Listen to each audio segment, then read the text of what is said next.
Sabe quando a gente liga o jornal e ouve aquela avalanche de números? PIB para cá, inflação para lá, taxa de desemprego. A gente escuta tanto que, às vezes, nem para pensar. O que isso significa de verdade? Bom, é exatamente isso que a gente vai fazer hoje. Decifrar esse código e entender como esses dados, que parecem tão distantes, estão, na verdade, super conectados com o nosso dia a dia. Sim, do preço do aluguel ao cafezinho na padaria. Pois é, né? Pode até parecer que uma coisa não tem nada mais nada mesmo a ver com a outra. Só que tem. E é justamente esse fio da meada que a gente vai puxar hoje.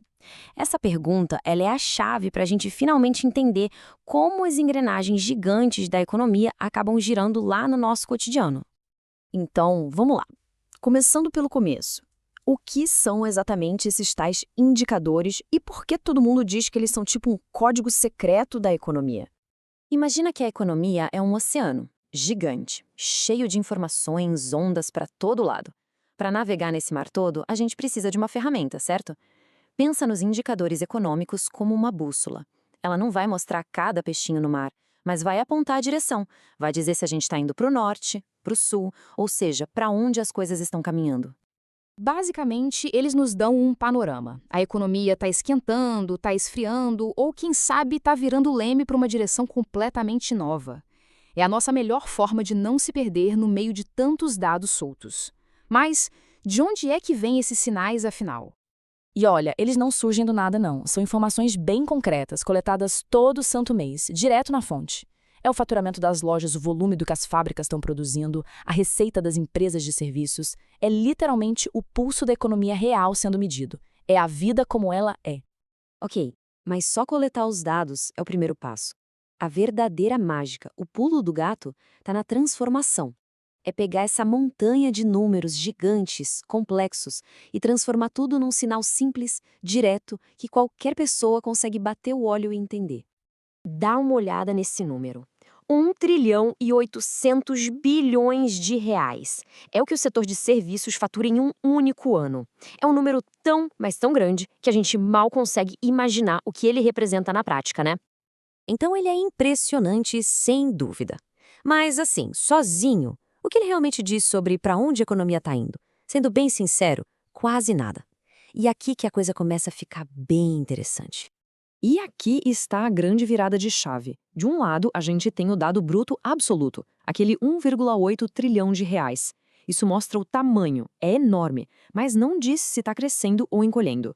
Agora olha para o outro lado, mais 0,5%. Esse é o indicador, ele foca totalmente na direção.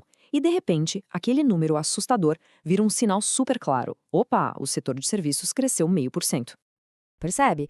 Esse percentual pequenininho é muito mais útil para a gente do que aquela montanha de trilhões. Porque a função de um indicador é exatamente essa, pegar a complexidade da economia e transformar em clareza, e um sinal que a gente pode usar.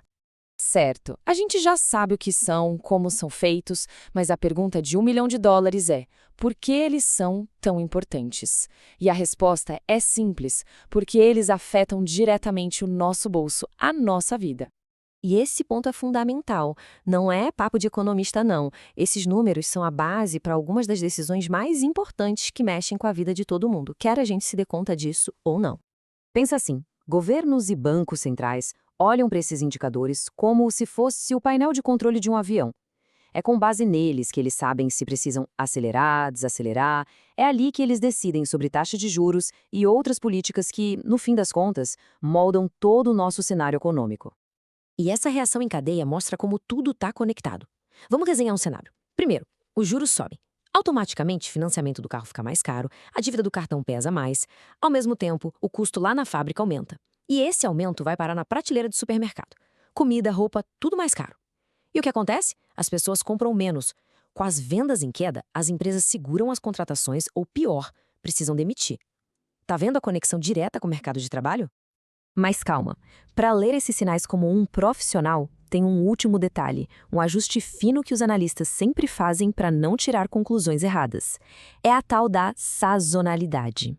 Mas não é nenhum bicho de sete cabeças. Pensa só, faz sentido comparar as vendas de dezembro, que são turbinadas pelo Natal e pelo 13º, com as vendas de fevereiro, um mês mais curto e sem grandes datas? Não faz, né? Seria uma comparação injusta. Por isso, os economistas fazem esse ajuste para conseguir comparar os meses de um jeito mais correto. Beleza. Então vamos juntar todas as peças desse quebra-cabeça. A gente viu como dados brutos super complexos se transformam em sinais bem claros. E como esses sinais criam um impacto muito, mas muito real no nosso dia a dia. A grande sacada aqui é essa. Os indicadores são, acima de tudo, ferramentas para simplificar. Eles pegam essa realidade econômica que é gigante e transformam em sinais que a gente consegue entender e acompanhar. No fim do dia, eles são a nossa bússola, apontando o norte e ajudando a gente a sacar para onde a economia está de fato caminhando. E são esses sinais que guiam as grandes decisões, criando ondas de efeito que vão desde o custo de vida até as chances de arrumar um emprego. Então, da próxima vez que aparecer uma manchete sobre a indústria, sobre o comércio, a pergunta na cabeça da gente não vai ser mais o que será que isso significa? Vai ser, ok, entendi. E quais são os próximos efeitos disso? E aí, de repente, o que parecia abstrato se torna muito, muito concreto.